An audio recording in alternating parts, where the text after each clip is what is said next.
Missed an episode of your favorite podcast? Choose from over a decade of content in our archives, not just the latest episode. All free at gcnlive.com. This is your call to action. Get prepared, America. Economy, survival, energy, disasters.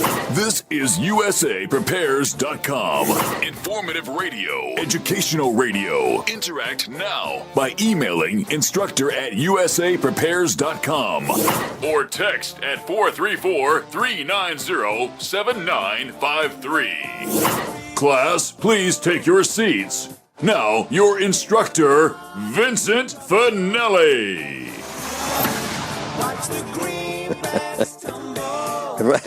Everyone all set? Cocked? Locked? Here we go. Your dial set correctly to usaprepares.com. If you'd like to call us, we've got a call-in line, 866-582-9933, 866-582-9933. If you'd like to listen, 605-477-3249. John is engineering the broadcast in Minnesota. I'm delighted to be broadcasting with Rich Scheben and his book, One New York Man's Journey to Off-Grid Living in Montana. His website, offgridmontana.com. Welcome, Rich. Well, thank you for having me, Vince. It's always a pleasure. Rich, last night you and I were on the phone and we were chatting about Donald Trump, and we each mentioned to each other that we're working on a list of what can we, the villagers in the middle class, do to help Donald Trump accomplish the things that he needs to do very, very quickly and to reverse the tyranny, the oppression that we are seeing here right now from the previous administrations. Rich, you've got some thoughts, right? I do. I have a lot of thoughts. And what I want to do, Vince, and I want to thank you for giving me the microphone here, is give a little introduction, then go into some of the ideas and solutions for the people, for the middle class, for the deplorables and the irredeemables, as Hillary Clinton calls us. So the first thing, well, I'm not even going to mention the numbers. I'm just going to go through as much as possible, Vince. And pardon the presentation, folks, but this is an opportunity that doesn't come by once in a lifetime. So some of the things, I'm just going to rattle them off. First of all, executive orders. Obama has done a ton. We need to do the same thing just to get our country back on track, okay? We need to get rid of the neocons, the rhinos. They need to be identified and basically shown for what they are, because they have been bought and paid for. Trump made it very clear that it's been for, by, and of the people. Now, that, to me, tells us that Trump wants all of us to participate and govern themselves and control their own destiny. This man didn't do this for ambition, for money. He did it for the people. He put himself and his family on the line and his safety. Okay, we can't let him down. Okay, this man has, no one else could have done this, because you needed at least $100 million to even participate in this candidacy. And Hillary Clinton had at least double the amount of money from outside sources, from the George Soroses and even Sharia law countries around the globe. She took money from anybody she could, whether it be through the foundation or legal processes. However she did it, she spent double minimum of what Donald Trump did. So we have to take advantage of this, folks, and think about the little people.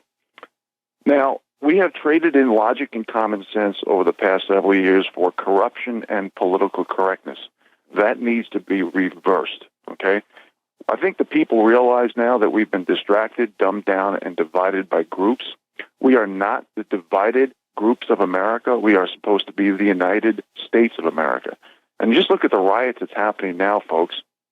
This is all because of the philosophy and ideology and manufactured perception and manufactured guilt, manufactured pity from the mainstream media. Now, you've heard me, for those of you who have heard me on the radio before give a talk, I talk about standing for principle. And I'm going to basically go back to my initial message that I talk about in the book. I talk about it on most radio shows. We need to have the same rules, laws, and accountability for everyone. And that means the same consequences. In other words, if Hillary and Bill did it and set a precedent, why shouldn't we? Unless the people come together and talk about what I call practice what you preach laws, which I'll talk about in a moment. Also, it doesn't matter who the country is, who the name is, Soros, Rockefeller, Rothschild, Bilderberg person. It doesn't matter.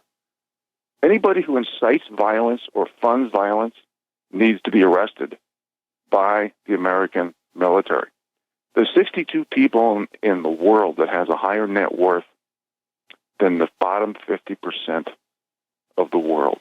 Let me say that again. The richest, wealthiest 62 people in the world have a higher net worth than the bottom 50% of the whole world combined. Now, when you've had all the cars and you've had all the houses and all the real estate and all the girls and all the hotels, all the restaurants and all the money and all the, what do these people do instead of trying to help the little people like Donald Trump is doing? They have an addiction to power, money, and control. And it's up to us to create laws that basically make one person just as powerful as another person. We can't let money or power or any perceived power basically divide the American people. Every deplorable, irredeemable loser, as Hillary calls us, needs to pick up a microphone, or how I call myself. I mention this all the time on the air or in a book. I call myself an average Joe, non-hyphenated American. It's up to us to pick up a microphone and pass it around to the American people, just like a baton in a relay race. Doesn't matter if you write a book, you do radio shows, you give talks, you go on YouTube, you create a blog, whatever you do and however you do it, we need to do it. And we need to use common sense and logic again. We need to bring that back because that's what made America great. That's what created our heritage, our traditions, and our culture to be successful. Now, I think Trump, and most people do, obviously, because he was elected, has a very positive agenda. And, like the wall and helping veterans and eliminating Obamacare, et cetera. But we need to add ideas and solutions as average Joe people, okay? We need to read. We need to research. And for those of you who say, who has the time? Okay, this is a study that I've talked about on the air many times. Now, I'm being brief here. But the average American folks spend 7 to 8 hours per day on their smartphone on TV. That doesn't include PC. That's mostly social media. I'll repeat that. The average American spends 7 to 8 hours per day on their smartphone on TV. We need to reverse that trend dramatically. Now I'm going to go into some specifics on more ideas and solutions here. And Vince, thank you again for letting me have the microphone. I really appreciate it. I think this is such an important time. I'm trying to cover ideas and solutions that President Trump has not discussed yet. Okay? And I think this is what all Americans should do. First of all, we need to have a zero tolerance for political correctness. You've heard me say this on the air before, Vince. Ben Carson came to Northwest Montana. The first words out of his mouth was, I hate political correctness, and when you're politically correct, you turn minorities into victims. We can no longer lower the bars of standards and expectations to create these politically correct buzzwords like equality, fairness, tolerance, diversity, accountability, transparency. These words have been hijacked by definition to be used as tools of division. We need synergy. The people are sick and tired of hearing controversial, extremist, racist, bigot, sexist, misogynist, homophobe, conspiracy theory. You can't just scream words when you have nothing else to say regarding issues and ideas and solutions for the little people. Now, you heard me say the word tolerance twice. I said zero tolerance for political correctness, and I added tolerance as one of the politically correct buzzwords that the people in the left use. Okay? First of all, what do you call them? The left, the progressives, the liberals? They've been hijacked by the globalists. Okay? This is an anti-American agenda, anti-Constitution agenda. So when I use those words, I use it in the same context. It should not matter what group you're in. Because when you get shoved into a group, just like Ben Carson says, you're literally insulting the work ethic, the intelligence, and the ability of all these people shoved into these groups. And then you're destroying everything that made America great because you reward mediocrity for decade after decade after decade. You eliminate ingenuity, productivity, knowledge, everything that made our country what it is.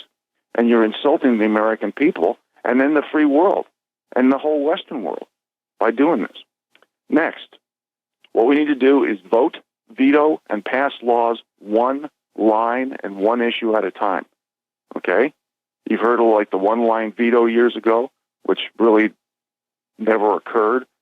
We need, instead of putting all these meat and potatoes in these bills, we need to do it one line and one issue at a time, and not to be condescending to the American people, but we need to do it so it's understandable to everybody, and there can be discussions about it, and not throw all this extra stuff in there, okay? Especially regarding special interest groups and donors and stuff like that. It can't be done anymore.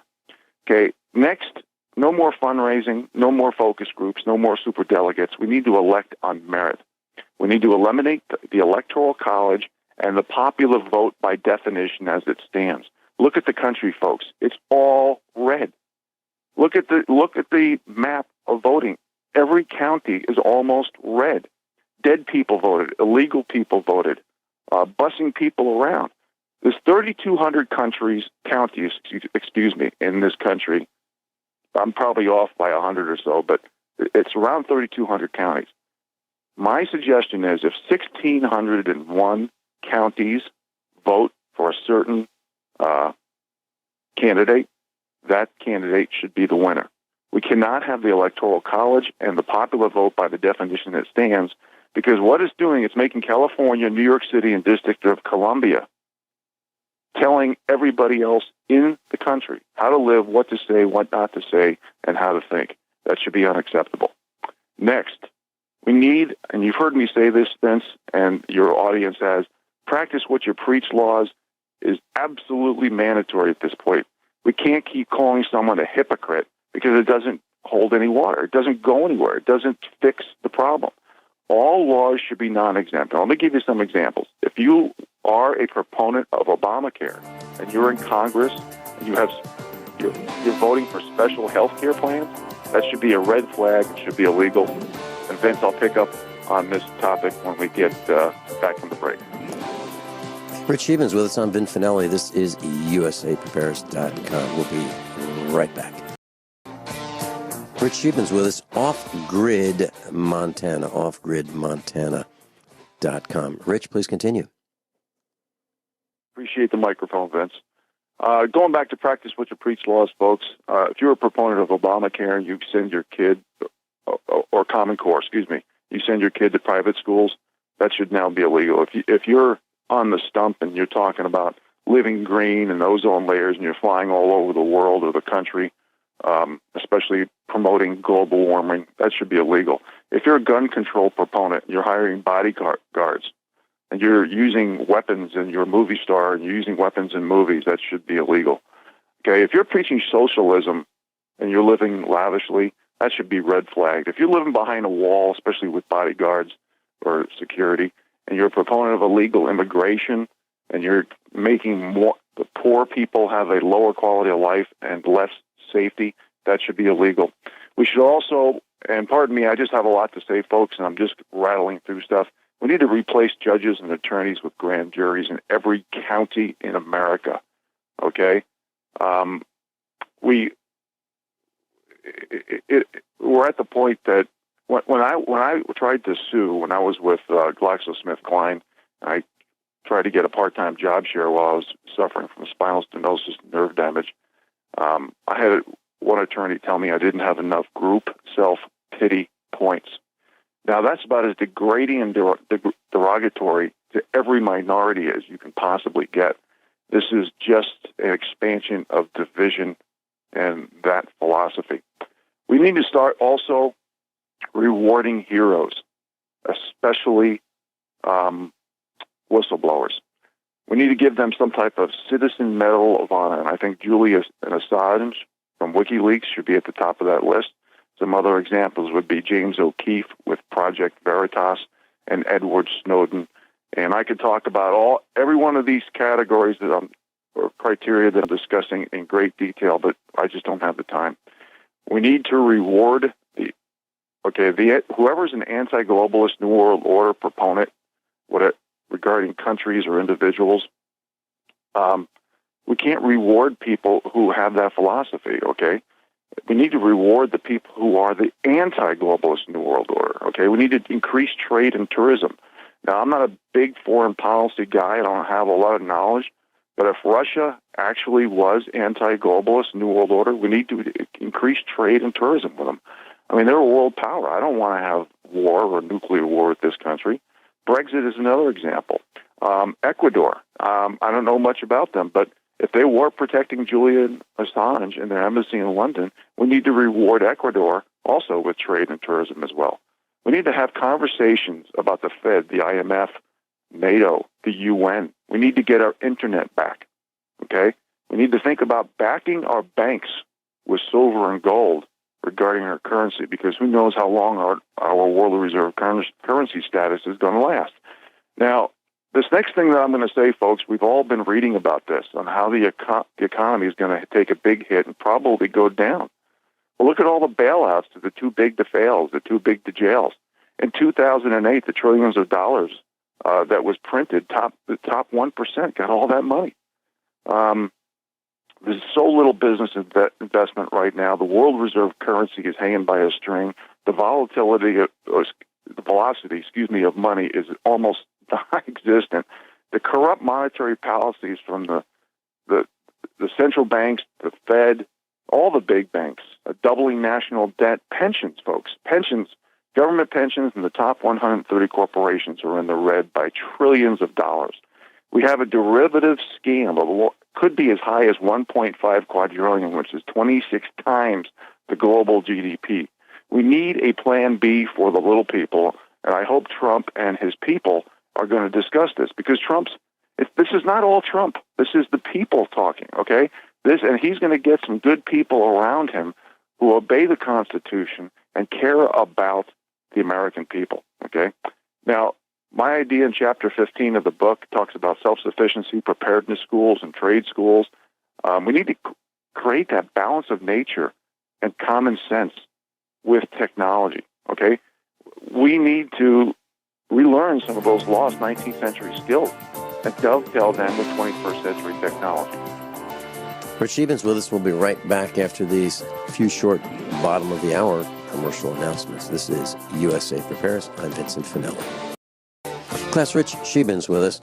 And many of your instructors think about what's happening around the world, what's happening in the country, what we like, what we don't like. We comment about it, and we offer opinions, suggestions, and solutions.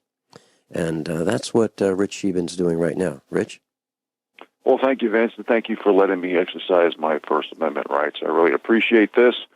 And I'm going to continue, folks, because of time. The next idea and solution is I think we need to start to reverse the centralization of America. 90% of people are in urban, suburban America, only 10% are rural.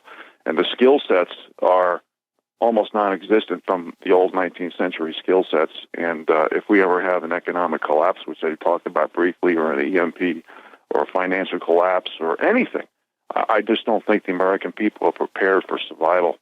Next, this is totally an outside-the-box idea, but we need to eliminate property taxes for the poor and the middle class for 10 years until government spending is under control, and that'll reduce rent for the poor and middle class, increase real estate values, help out retirements, and benefit the middle class dramatically. And, of course, our GDP would benefit directly with that. I'd like to start a middle-class party of the people and represent, as Hillary says, the deplorable, the irredeemables, and the not average Joe non-hyphenated Americans, as I call myself. Now, the next one's going to be very controversial, Vince, but I'm going to say it anyway because I read about this all the time coming from the elitists, whether it be directly or indirectly. And that's one of the reasons why global warming is such a hoax. They talk about overpopulation so much and how our planet has 8 billion people and they want to bring it down to 500 million. Why don't the people get together and trade voluntary population control for things like GMO foods, cancer, vaccines, better nutrition, no wars, no fluoride and 200 other chemicals in the water, so on and so forth. If we had a voluntary population control, and one idea off the top of my head, and I discussed this in the book under the guise of a Hollywood movie star, and that is to have voluntary vasectomies and tube tying. I don't know if that's going to create enough voluntary population control for the powers that be. I don't even think we necessarily need it if we do things the right way, and we're definitely going off course because the powers that be have, again, distracted, dumbed down, and divided us by groups. I think we can have. I think this would be a natural thing if food sources were being reduced. But that's just another discussion I think the people should have. Next, we need to eliminate the mainstream media. Debates and information to public needs to go on truth-based, objective, facts-based mediums like USA Prepares, Breitbart, InfoWars, Drudge, etc. We can't be listening to this propaganda, subjective emotional opinion, Hegelian dialectic, some professional wordsmithing. We have, if truth is not discussed, folks, what's the sense of going to college, going to work, bettering yourself, reading, having communication, listening to this radio show? If everything is based on swaying public opinion and blowing smoke up other people's keister, what's the sense in really paying attention? We're going to all turn into zombies. Next, jobs. Keeping a job and getting a job needs to be based on criteria like hard work, effort, proven results, and qualifications, and not what group you're in. There's a law of diminishing returns for everything, folks, and affirmative action is just one example. Now, affirmative action is used as a tool to divide and degrade Americans, and the making people in certain groups demand to lower the bars of standards and expectations, which reduces respect, reduces trust, and all the things I talked about, how it insults work ethic, intelligence, and eliminates productivity and ingenuity and innovation is absolutely true. And I'm just going to end this by, when I talk about the same rules, laws, and accountability for everyone, I mean regarding skin pigmentation, gender, sexual orientation, religion, anything, not just the false left-right paradigm, which is the aristocracy versus the serfs, which I've talked about many times. Folks, how long do you expect to live in the land of the free and the home of the brave if we do not come together and unify and have synergy? We've had millions of American combat soldiers over the years give their life for this country. Okay? Donald Trump has put himself and his family's safety on the line. This man has billions of dollars. He could have the best life for his great-grandkids forever. And look what he's done for us, okay? This is a blessing. This happens probably not even once in a lifetime, and we need to help him because he made it very clear in the beginning of his acceptance speech that it's of the people, by the people, and for the people. Vince, I want to thank you so much for letting me have this microphone and rant. And I just think that as Americans, we need to step up and do what's right for Donald Trump and the American people who voted him in. Fritz Scheben, for the last 3 days, I've noticed that the sun is shining. I noticed that there's this lessening of the weight that we're carrying around, this concern about the implosion of our country, World War III, and those kinds of things. And it's really kind of nice. It really is. It's refreshing. And I haven't felt this way since a candidate has been selected. I have not felt this way in my entire life. And it's a really nice feeling. But we can't let our guard down. We can't put put down our efforts to keep watching and maintain the alternative media presence about what we think. And that's what this broadcast is about, reminding everybody that we are all in this together, and it is incumbent upon us to help the president-elect reverse as much of the damage that's been done by the ilk of her and Barry and, the golfer, the vacationer, and all those criminals. We need to reverse all that they have done, and he just may be the person, the only person that has the wherewithal, the presence, the name recognition, and the clout to do it. So I'm with you. I am absolutely with you. And I have a couple comments about some of the things that you mentioned. Mm-hmm. You mentioned affirmative action, reducing respect. Well, it also reduces team loyalty. And you're absolutely right on point with your thoughts about affirmative action. And I remember being an employee and going to human research. I used to call themselves human resources. I called them human research. And I said, you guys keep talking about affirmative action. What is it? What is it? And they had the toughest time, including the assistant vice president, who at the time was this black gal. And she had the toughest time explaining to me what affirmative action is. And what it means to me is when you see an example of affirmative action, regardless of whether it's male, female, black, white, or other, if you're an employee and you see this, things that come to mind is, how'd that guy get this job? Who does he know? How'd this happen? And you wonder, you see someone with fewer qualifications, fewer abilities, less knowledge coming into the team, and you at the same level as others, and you wonder, how did this happen? And you're absolutely right. It reduces team loyalty. You go, well, I guess if they're bringing in a lightweight and we all are heavyweights and we're all working really hard, we don't have to work so hard anymore, because obviously the standard has been lowered because we brought this new guy in.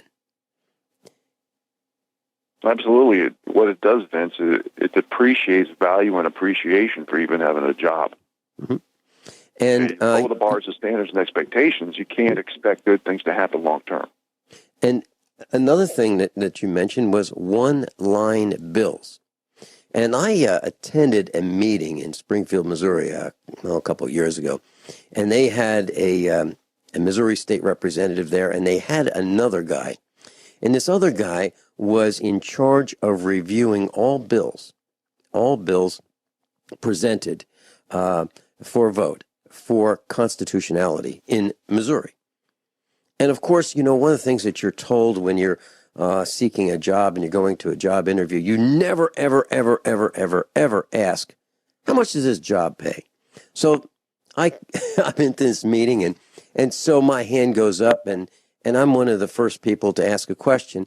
And I said to this guy who's reviewing bills for constitutionality in Missouri, my first question, how much do you make?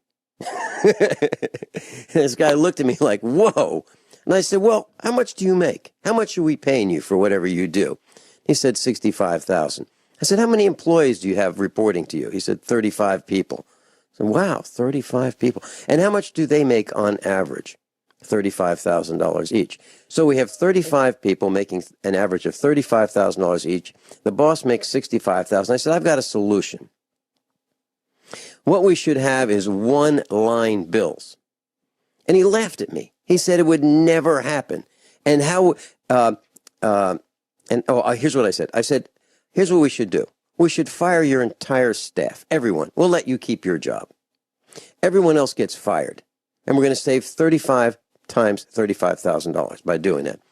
And he said, I'll never be able to review the legislation. I said, well, what we do then is we have one-line bills. And you only have to read one sentence. And it's really easy to figure out whether it's constitutional or not. And he laughed at me. He said, it'll never happen. And I said, well, let me give you an example. Here's an example of a bill. All government employees and representatives shall not be immune from prosecution. That's one. Here's another one. We the people shall have access to all weapons that the government has. Here's another one. All representatives shall read and understand every word of legislation that they vote on, or will be incarcerated for not less than 10 years in prison. The whole room got silent. We'll be right back. Class, Rich Scheben's with us. Offgridmontana.com. Offgridmontana.com. And if you'd like to get his book, you can go to Amazon. One New York Man's Journey to Off-Grid Living in Montana. Rich Scheben. Kyle in Montana, welcome. You're on with Rich Scheben. Good morning, Rich and Vince. Morning, Kyle. Morning. Hey, I've got a couple of ideas, too, there that, I don't think we're going to get rid of the mainstream media, but I do think that anything that, another law that could be put in there is that anything that is not reported correctly would come with like $150,000 fine that would hold them to the truth. But the other things that I thought about real quick is that no foreign country can own any property or business in the United States, and no foreign country can make any donations whatsoever to any political candidate. I would like to see that. And then the very first thing I'd love to see Mr. Trump do on his first day in office is nationalize the Federal Reserve instantly.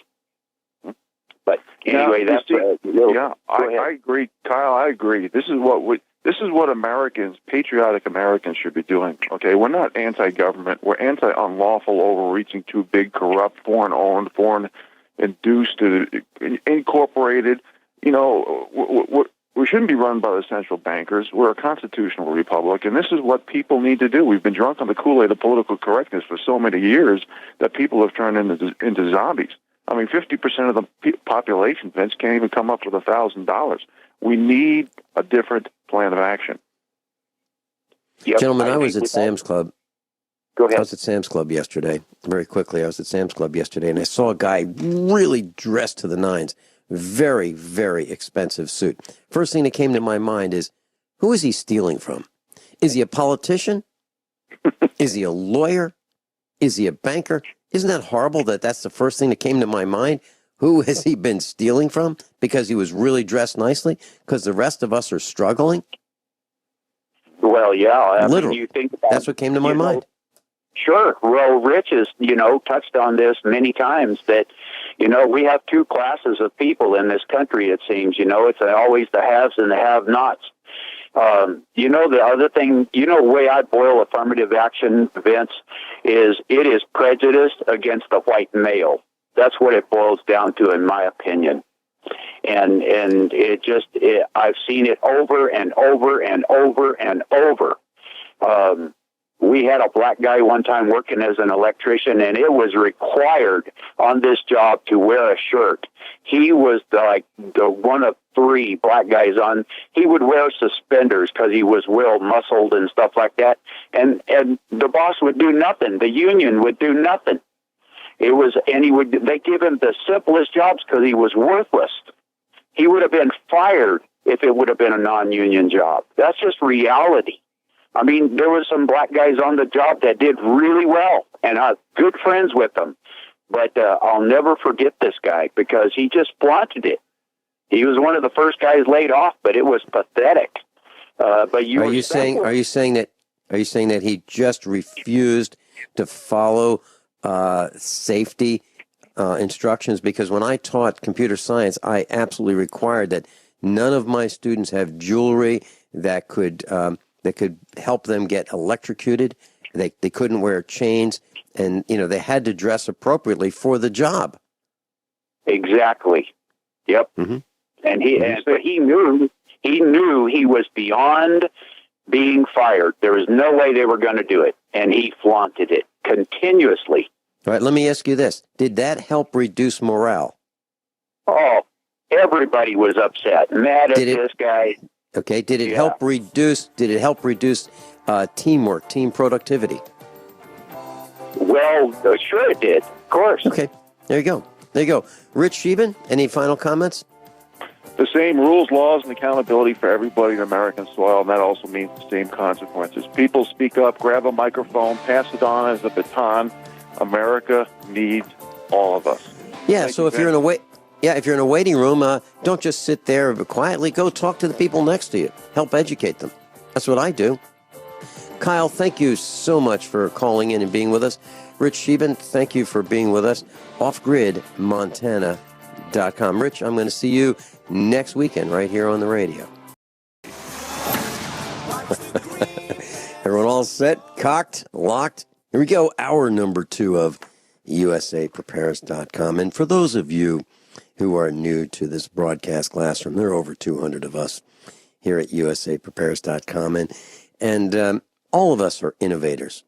We're medical doctors and physicists and broadcasters and surgeons and engineers and farmers and students rising to become instructors. And none of us is capable of holding down a job. And I'm delighted to introduce to you your newest instructor, David Morgan of themorganreport.com. We're going to be talking about silver today. We're going to talk about some of the history. We're going to talk about what it is, and we're going to tell some stories about what you really need to know should you pursue trading in digits for silver. Welcome, David Morgan. Well, thank you, Vincent. It's great to be with you. Do you think that's accurate? That I can tell you that I could never hold down a job. Does that apply to you too? I mean, we just don't take. At this point, I'm too old to be hired by anybody. I'm way too independently minded, and it's out of the realm of possibilities for me. I have to create a way to make a living, and it's been that way for me for quite some time, actually. Yeah, and that's exactly what I mean. We just don't take direction very well. And I've said about some of my bosses most of my bosses that I've had, how did that guy get so far on so little, make so much, and stay so long? And because I could always or almost always figure out a better way of doing it than the way he wanted me to do it. And you just look around and you go, gosh, they make so many mistakes. It'd be so much more efficient. We'd be so much better off if we just paid more attention. But anyway, David Morgan, silver, honest money. Can we go through a little bit of history during the first segment about silver? What is some of the history of silver, the uses of silver, and why it's considered of value? Well, we can do it hopefully briefly, but silver, first of all, is the money of the people. This is the money that has been used many, many more times, many, many more transactions for longer periods of time than gold by far. In fact, if you go back to a book that's called The Silver Bonanza, which is written in the early 90s, there's a quote at the beginning of the book, and this was from Nobel laureate Milton Friedman. I mean, Milton Friedman was an economist that received the Nobel Prize. And this is a direct quote. He says, the major monetary metal in history is silver, not gold, end of quote. And this is true.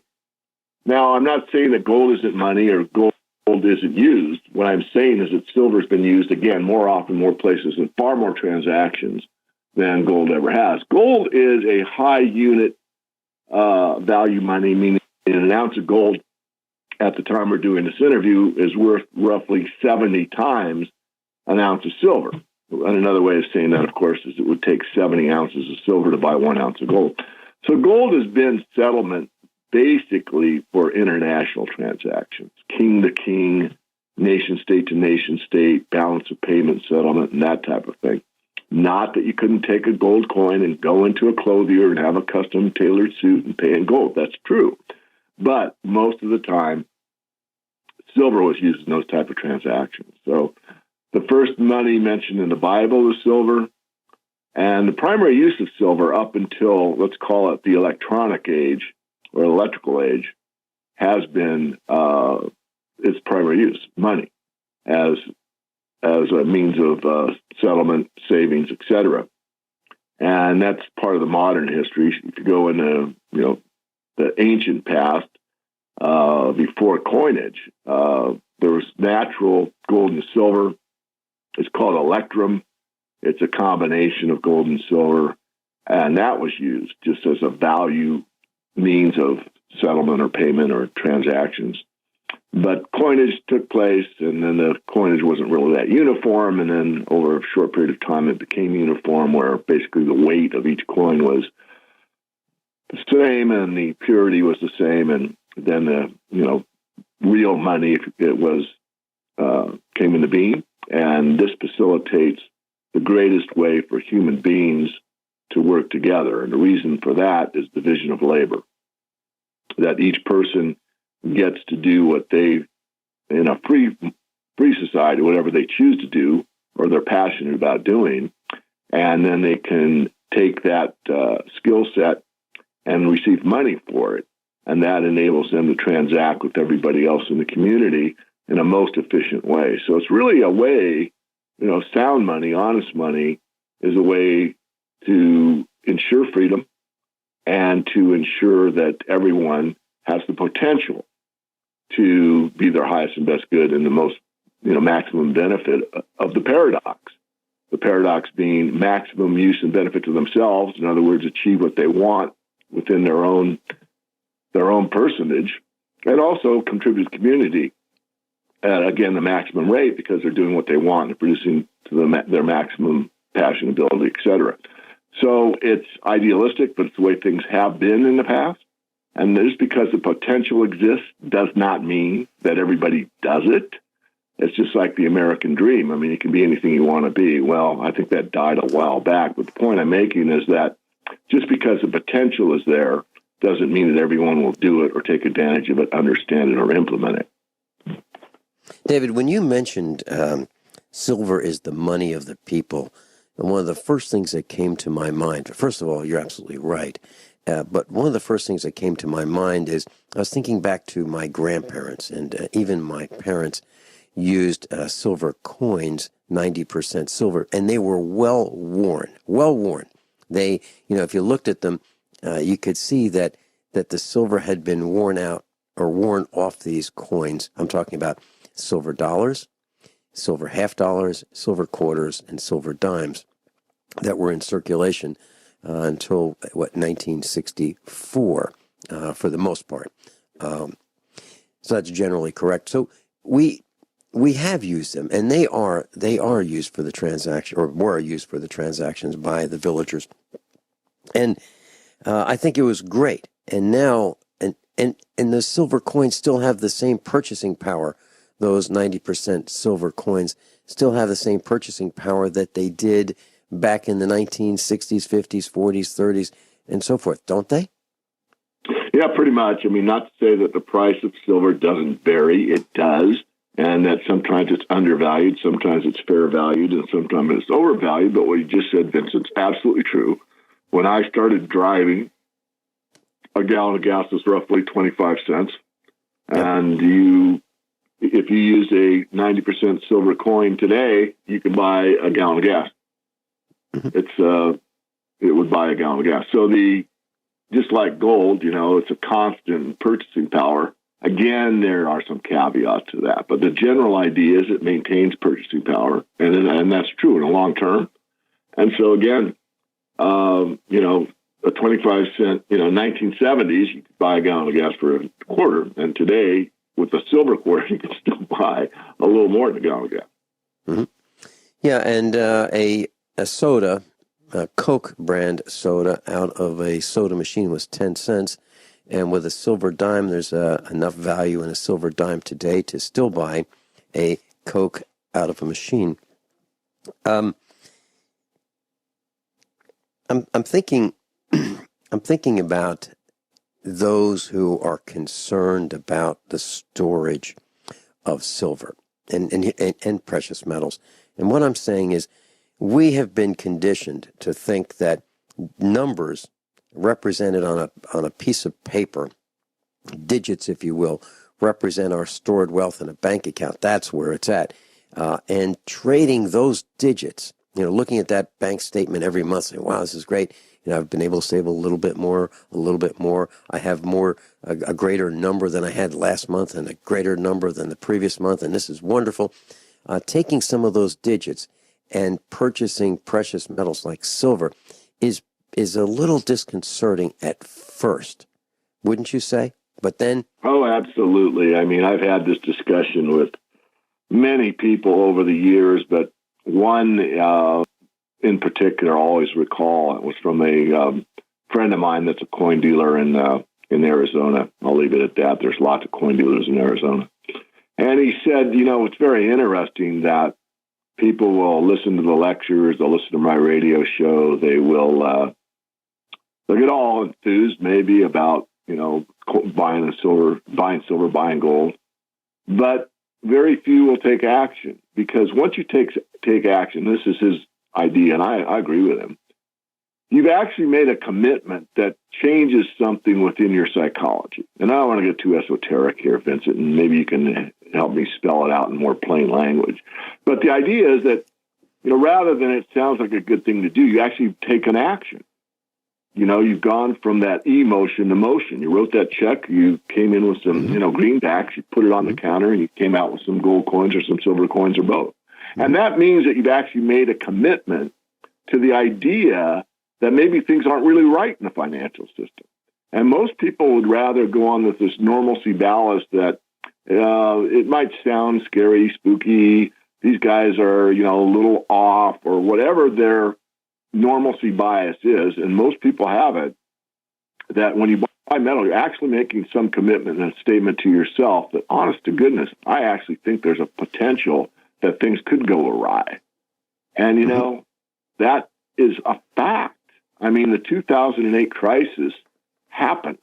That's historical, and even the mainstream media calls it a crisis. And it was, and it hasn't been unwound. It's getting worse. So the idea is, if you're of sound mind, you ought to get some sound money, and you ought to get, a sufficient amount. And what I've said from the very beginning, when I was asked to write the 10 rules of silver investing, which you can get for free, that 10% is probably enough for most people. 10 rules of silver investing. We can get that for free. We'll talk about that a little later in the broadcast. And I'll tell you what I've got in my hand. And it's been in the studio for, as long as I've been in this studio at the farmhouse. I'll tell you about that when I come back. David Morgan, themorganreport.com. Class, David Morgan's with us. And we're talking about silver. And David, I'd like to just make this statement before I tell you the rest of the story. I don't buy anything that is not useful. I don't buy anything that maybe I can't use for barter or a medium of exchange, if possible, later on. So in my hand, I have this item, and it is a very small ingot of silver. And it is stamped R. Gamel, Billings, Montana. It's 2 inches long. It's 1 inch wide, and it's 5/8 of an inch high. And on the bottom, it says 7.47 troy ounces. So this is roughly the size of a domino, and I did some quick arithmetic during the break. 7.4 ounces of 0.999 or better fine silver, which is what this is, at $17.84 current spot price is $133.26. So I'm looking at this little tiny thing, this little ingot of silver that I use as a paperweight right here in the studio. And its market value right now, spot price, $133.26. Now, when I bought that, it was, wow, it's going to take, 1 1/3 $100 bills to get this little tiny thing. And, there's a transition that we have to make mentally to do that. Well, if you think about it, the paper that I would be trading, that $1.3 $100 bills, is just paper. It's idiotic not to have the silver. Would you agree? Well, I agree. I mean, I don't, I've always been kind of, what would you say, not only conservative, but not extreme even in the precious metals camp. I mean, as we closed out this first section, I recommend that most people have about 10 or to 20% in precious metals of their net worth. But to not have it's an absolute huge mistake due to what's already taken place in 2008, where we're going economically on a global basis. But I want to add on to your point, maybe from a different direction, Vincent. And what you're pointing out is that, that's a lot of value in a very small space. You'll constantly hear that, well, silver's too bulky. But really, I've done the math. I mean, if you had a laptop that's pure silver, you're looking at about $2,000. And if you had a Lamborghini, and I don't know what the cost of the Lamborghini is, but let's just call it $500,000 for talking purposes. Maybe it's $600,000, maybe it's $350,000. I don't know, and I'm sure they vary depending. Well, they do vary within that range. But would you rather have? This is a test question. Would you rather have a Lamborghini in your driveway, or the equivalent mock-up Lamborghini that's made of silver? Which is more valuable? When you talking about an item that the mock-up that is not superstructure, it's dense, the size of a Lamborghini in silver. You can get a silver that's identical in shape to the Lamborghini. Oh, I'd rather have the mock-up in silver. Absolutely, it's far more valuable. So this idea that silver is too bulky is only true, and it is true, relative to like gold and platinum. So in other words, to put the amount of space that an ounce of gold takes, you would take 70 times the amount of space. It's a little more than that because gold is actually denser than silver, but getting around the physics part of it, roughly 70 times the volume. So relative to gold, yeah. But what most people don't understand is that you can put the majority of America's individual net worth in your front pocket in gold coins and walk around and no one be the wiser. In other words, most people's net worth in gold could be fit in a couple of front pockets in your jeans, and that's it. That's your total absolute life savings. And that's true not for the mega rich or very rich people, but for the average person that saved up, $100 grand, $200 grand, or whatever. You put that in the front pocket of jeans. Now, you couldn't do that in silver. I'm making that point. What I'm trying to also convey is that, $10,000 worth, $25,000, $50,000 silver does not take very much volume. It doesn't take very much volume. And it is high value per unit or per square centimeter or per square foot or per square meter. There's a lot of value there. And again, is it as valuable as gold? No. But let's think about it just a little further. Yeah. We'll talk about that when we come back. And after that, I'll tell you a little story about, the size and space and how to carry silver and protect it. And I'd like to get David Morgan's opinion, the Morgan Report. And then let's get into the 10 rules of silver, the 10 rules of silver investing. We'll be right back. Class David Morgan's with us, themorganreport.com. David, you were talking about silver and gold. Please continue. Well, I kind of forgot where I was at. We talked about the 10 rules of silver investing, and, there were a lot of pitfalls. You were going to give us a story about, okay. I think, carrying silver. All right. I'm ready. Yeah, I'm ready for that story. So I was at a convention, and there was a preppers convention, and I mentioned I brought into my seminar, I was talking about, how you can take the same tax deductions that Donald Trump takes and start your own business and, pay less in taxes. And I saw a guy selling ammo cans. So I said, can I have one of these just for a little bit? I just want to take it into the seminar. So I brought this 50 caliber ammo can in with me, and here are the measurements. It's a military surplus ammo can, less than $10, 11 inches by 5.5 inches by 7 inches. And it has this lid. It's got a gasket. It's really, really sturdy. You could probably use it to support a vehicle. If you wanted to jack up a vehicle, you could probably put a tire on it with the vehicle weight, and it'll probably still not crush. So it's really strong, and it's relatively waterproof, and $10. And so what I mentioned in my seminar was that if you got a bag of silver dollars, $1,000 face, so 1,000 silver dollars, or a bag of same value, $1,000 in dimes, silver dimes, 90% dimes, you could put that entire bag of those dimes in there, or $1,000 face value of silver quarters or silver half dollars or silver dollars. It didn't matter. And so how much would that store in terms of Federal Reserve notes? It would, in the current price, I just looked it up, roughly $19,000, $19,500. So if you're wondering how much space it takes to store silver, you could store almost $20,000 worth of previously circulated silver dollars, silver halves, silver quarters, silver dimes in an ammo can, a 50 caliber ammo can, and it would weigh about 70 pounds. And it's got a handle to carry it around. So you could, put that in a secure location, put that in your basement or your crawl space. And even if the building were to catch on fire, you'd still have the silver. You'd still have the silver. So, David, do you have any thoughts on that? Well, great. No, I think it's awesome that you did that for us.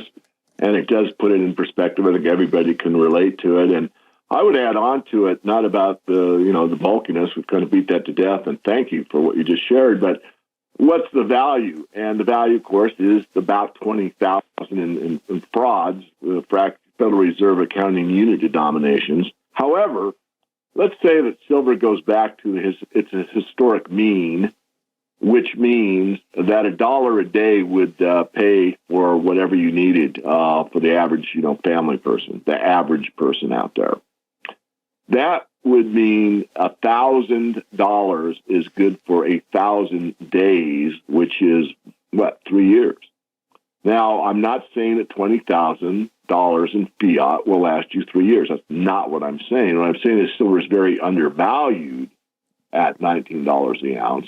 And if it were to go back to its historic value, which means in today's terms would be roughly $80 to $100 per ounce, that $1,000 value would be sufficient to last most family of four, for about 3 years. And I think that's basically how undervalued silver is right now. I know that people will maybe scoff at that. However, these precious metals have basically been held in check for a very, very long time, and only occasionally in modern times, talking the last 100 years, where they've been very, very suppressed relative to their historic value. And the value is, how much will an ounce of silver buy me? It's not how many pieces of paper is the equivalent on a given day. It's, what does this ounce of silver buy? Like we talked about earlier, does that dime still buy a Coke, or does that quarter still buy a gallon of gas? And that's the idea. So, well said. People often ask me, how much should I buy? And the answer is, I don't know. I'm not you.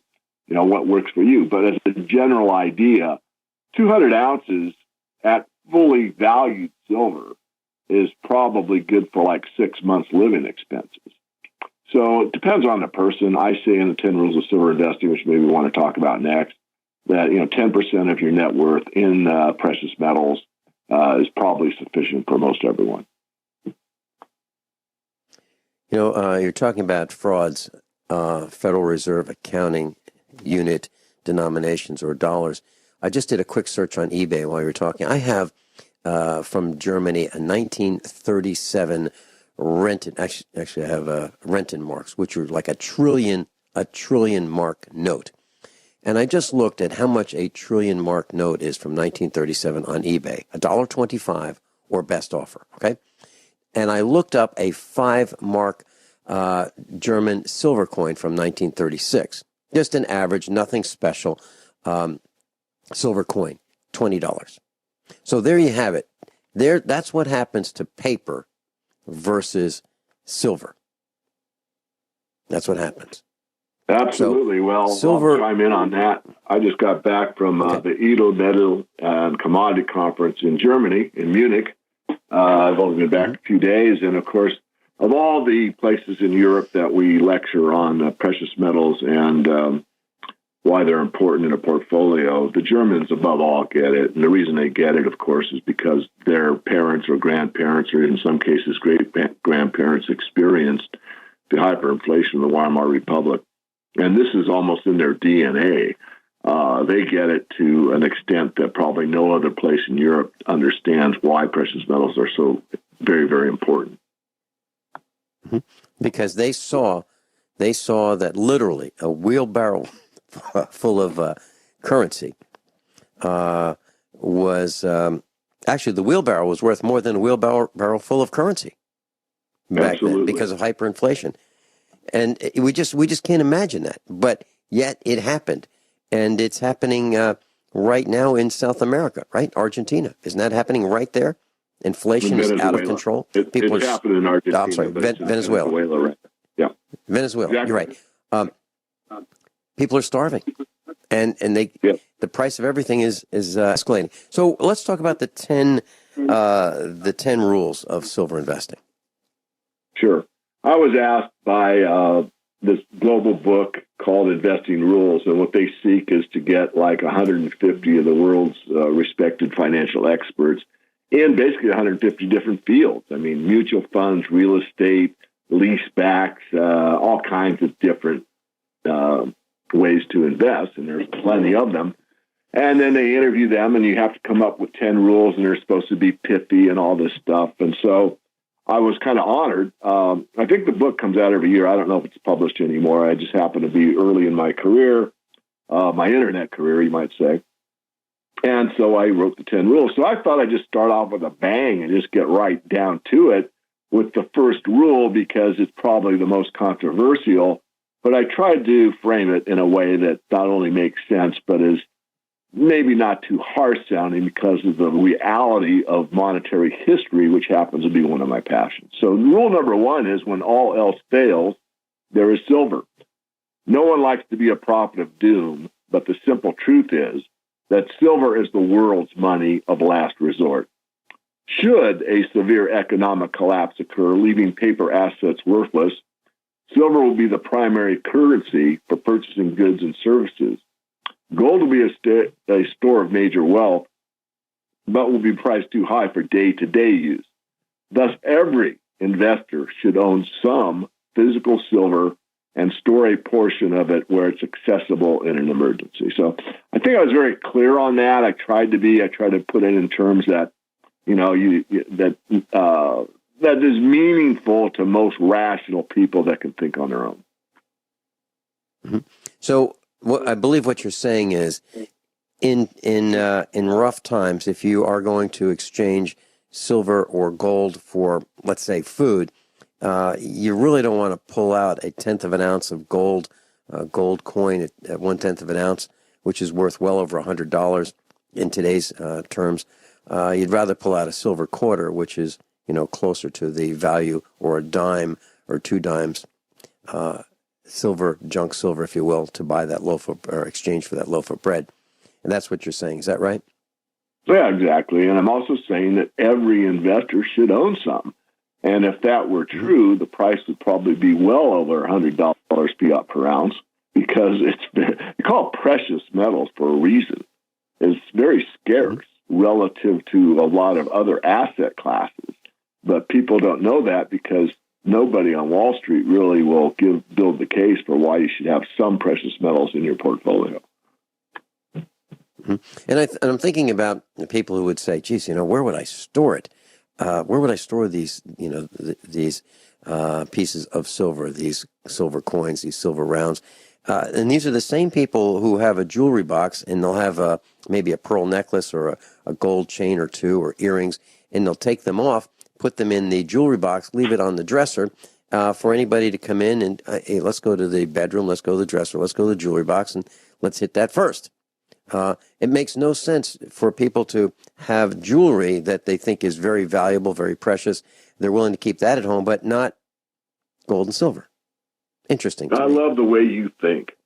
I mean, the absurdity of the human condition is one of my favorite places where I finally get a sense of humor, because I'm not known for my sense of humor, but I do have one. But that's the irony of the human condition. I mean, it's so ludicrous to do what you just said, and yet people think they're doing, they don't ever think about it. I mean, the inability of the human species, especially in the Western world, to think has almost been removed. It's as if we've had these, thinking bypasses on the whole population.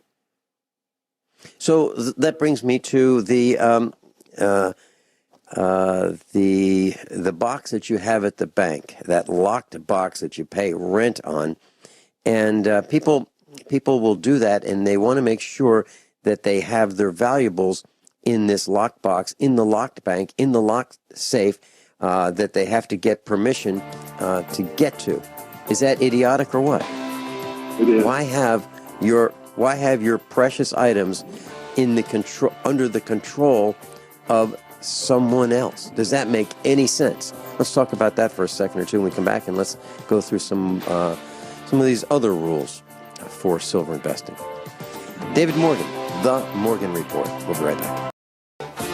David Morgan's with us, The Morgan Report, and there's a link to his website on usaprepares.com, the instructors page, and you'll find his name and a link right to his website.